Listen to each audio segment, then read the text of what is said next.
Promotional consideration paid for by the following. Hello and welcome once again, Cheap Shot Nation.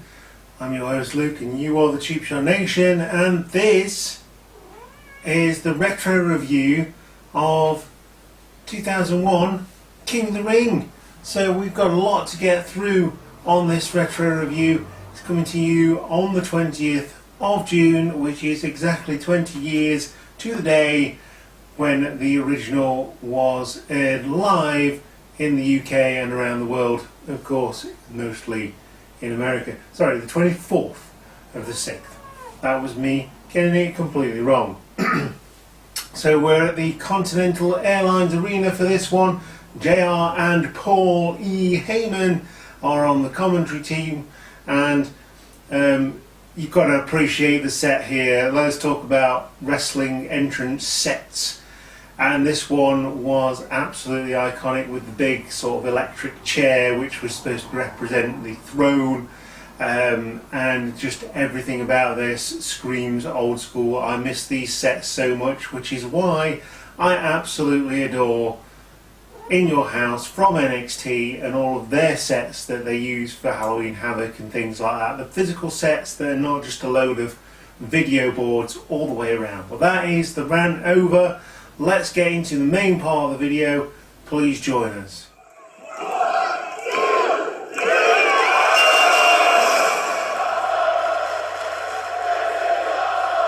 So we start off here with a promo from It's DDP, as he comes through the crowd and brings a sign to the ring saying "Make me famous." Also talks about his private collection of The Undertaker's wife and her videos. Yes, there was a stalker angle in 2001 just after WCW closed, because they couldn't think of anything else. Come on, WCW, you picked up all of that talent and this is what you got from them. Anyway, let's move on to the first round. Sorry, the semi-final, because you don't have a first round. Well, you do have a first round in the King of the Ring back in 2001. It was all done on television along with the quarterfinals. You only get the semi-finals and the final in 2001 on King of the Ring. So King of the Ring semi-final 1 is Kurt Angle versus Christian, and it's the first of potentially 3 matches here for Kurt Angle, so I get the feeling that is one of the reasons they only did a semi-final and a final. And of course Shane O'Mac is out as well. He comes for a closer look. He's clearly got a plan here, and Angle goes for a moonsault and misses the moonsault. Christian hits an unprettier, but Shane interferes and pulls Christian out of the ring, and Angle hits the Angle Slam for the win. Angle moves on to the semi-finals, where he will face the winner of the next semi-final. So what did I think about this opening contest in the King of the Ring, which was actually a semi-final match for the King of the Ring, which is the namesake of the pay-per-view? 1.5 cheap shots out of 5. I never thought I'd say that for a match that was involving Kurt Angle and Christian, but there it is. It wasn't a very long match. It wasn't a very meaningful match, considering it was a King of the Ring match. And of course it all led to the match between Angle and Shane, which we knew we were going to get later on anyway. But is Kurt Angle going to be the King of the Ring? Who knows? But bit of a throwaway for the storyline, which is why it gets such a low score. Let's move on. So we now get the second semi-final. Yes, the opening 2 contests are the King of the Ring, which makes sense because then you've got the final later on, and hopefully that will be very much later on. Who knows? Edge and Rhino. These two have history, of course, dating back to WrestleMania 17 in the same year. And, of course, Rhino going on to be more of a hardcore wrestler, and Edge becoming a fan favourite. This would lead to the finish in this match, which would mean that Rhino would hit an exposed turnbuckle here for Edge to get the surprise win with the Impaler and another 1.5 cheap shots out of 5. Another throwaway match in a pay-per-view called King of the Ring. Who knew? But that's just the way WWF is at this point in time. We move on. So we know the final is going to be Kurt Angle versus Edge. Who is going to win? That's the reason I'm wearing the t-shirt. So we go into the third match, which is a WWF Tag Team Championship match, and it is the Dudley Boys versus Spike Dudley and Kane. Spike was challenged to get a tag team partner for this one, and obviously why would you not pick the big red machine known as Kane? He can fire out of the turnbuckles and things like that. So, and of course he does have a little bit of beef with his brothers, his half brothers, quarter brothers, I don't even know anymore. He does have some beef with his brothers of the same mother. Maybe another mother. I don't even know how the Dudley Boys even work, and Dudleyville and all that kind of stuff. But it would be the Dudley Boys that would retain the championships here with a 3D on Spike after the Dudley Dog is counted into that 3D. Bubba gets out the wood. He gets an anchoring for wood, and Kane duly obliges by putting Bubba Ray through the table. So we've got a table spot eventually, and another 1.5 cheap shots out of 5. I seem to remember this pay-per-view being a lot better. So we get the final of the King of the Ring tournament match now, and it is Kurt Angle versus Edge. This match turned out to be much better than the first two semi-final matches. Angle asks Edge to forfeit. You know, he's got another match coming up. He says, come on, let me win. You know I'm going to beat you anyway. Of course, Edge, being the ultimate face, is refusing the offer, of course. But he gets a cheap shot for his troubles, and interference from Christian means that Edge can take the victory here.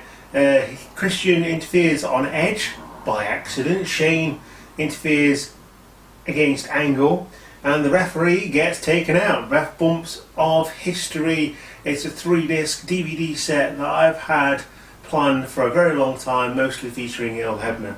But Angle makes Edge tap, but of course the referee is down, and the Impaler, after the interference from Shane with a spear for good measure, and we get the winner of the King of the Ring, which is Edge. And of course he would go on to greatness in the future. It would take another 4 years before him to do that, but it was well worth the wait, I would say, you know. Much better match than both semi-finals put together, but the interference brings this one down, and I'm going to give it middle of the road, 2.5 cheap shots out of 5. And we cut away to Angle chasing after Shane now. So again, bit of a throwaway. Had 4 matches, none of them have been particularly very good. Both had some really good performers in them, and that is very annoying considering 2001 is one of my favourite years for pay-per-view. Let's move on. Light Heavyweight Championship on the line next. It is Jeff Hardy versus XPac, and this match was actually pretty damn good. Considering all the storylines going off around it, these two absolutely killed it. Jeff Hardy's always entertaining anyway. I've always been a big fan of XPac, 123 Kid, Sean Waltman, whatever you call him. He's always been a really good performer, whether he gets XPac heat or not. He's always been pretty damn good in my book. I'm going to give this one 3 cheap shots out of 5, simply because it is a really entertaining match, and the most entertaining match on the card so far. And we've got 5 matches in already, but Jeff Hardy hits a swanton on XPac to retain, and I'm going to give this one 3 cheap shots out of 5.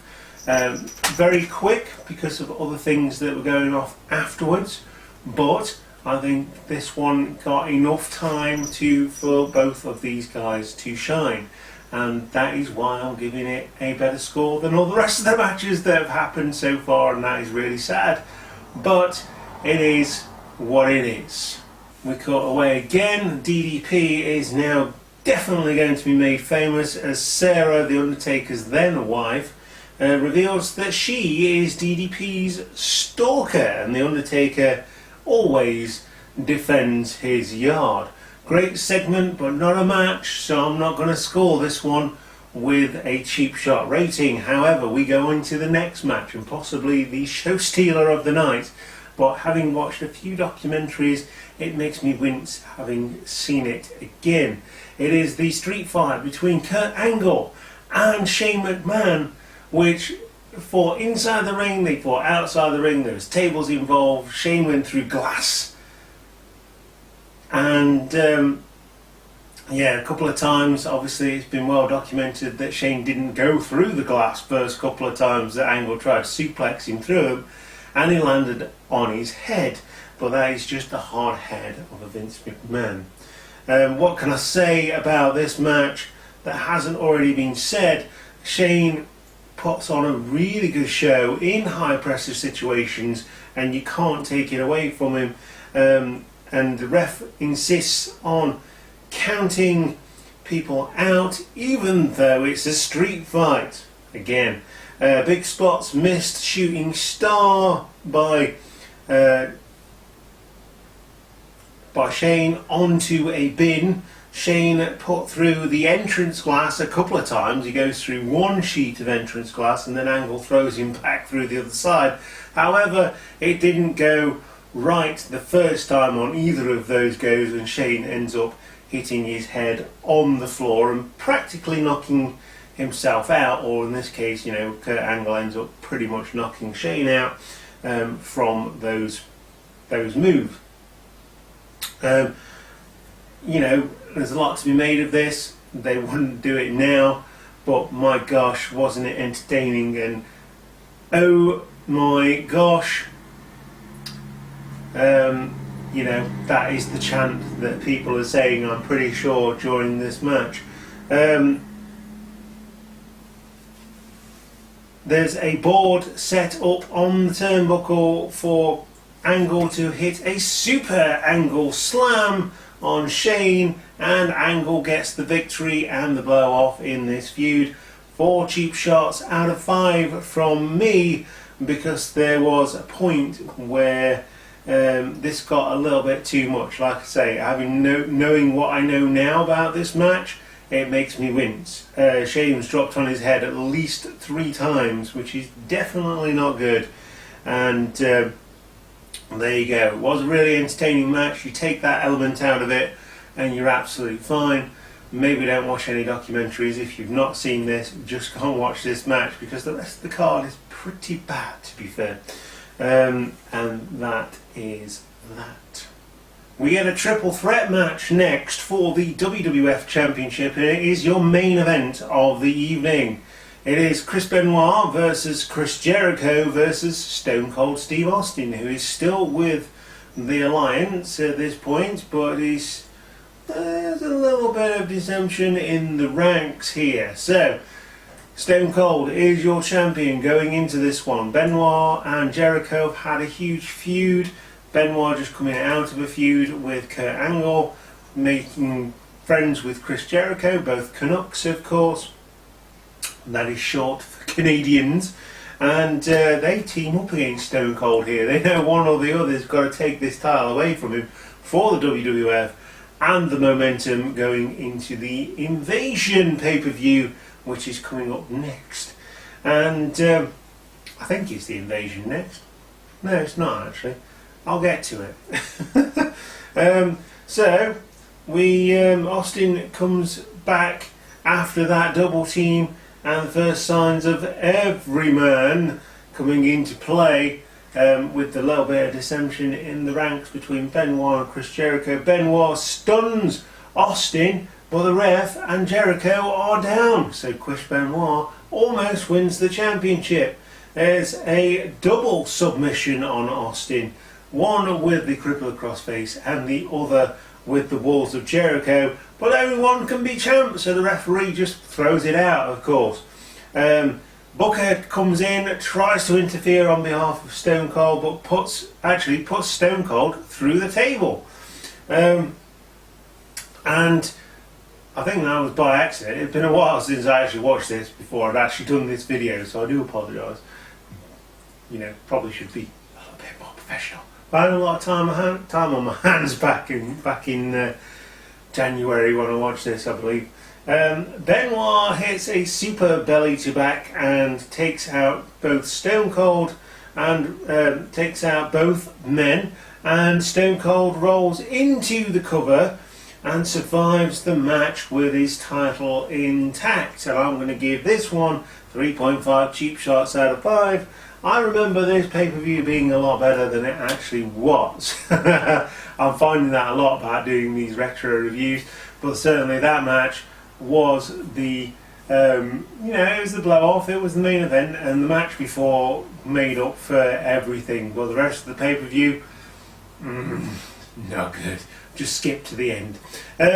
So, that is your retro pay-per-view review for King of the Ring 2001. It took place in June on the 24th, and it was in the year 2021, of course. So what did I think of it as a pay-per-view on the whole? Really disappointing, I'll be honest. For a pay-per-view called King of the Ring, there wasn't much emphasis on the actual King of the Ring tournament here. The set design was great. The two last matches were fantastic. The Light Heavyweight Championship was a sleeper hit as well for me. But apart from that, not great. But that's me. If you've watched King of the Ring 2001 recently, let me know in the comment section what you thought of the pay-per-view. And up next, I will find out for you actually. I've just thrown my phone. It is actually Invasion, which would normally be fully loaded. So this is the whole point of the Invasion angle from WCW, ECW, and it culminates at the Survivor Series, which I've done a podcast with Big Boss on. So check out his podcasting channel on all availabilities, including Spotify and all that stuff. So yes, we're moving on to Invasion in July. Join us then for that. In the meantime, you can watch my review of In Your House NXT2 and Hell in a Cell, which is also coming out this month, or has also been released this month. So join us in July for more retro reviews and all that kind of stuff. Fingers crossed we might actually get some live wrestling in as well. And you are the Cheap Shot Nation, and I will see you next time. Take care of yourselves and goodbye.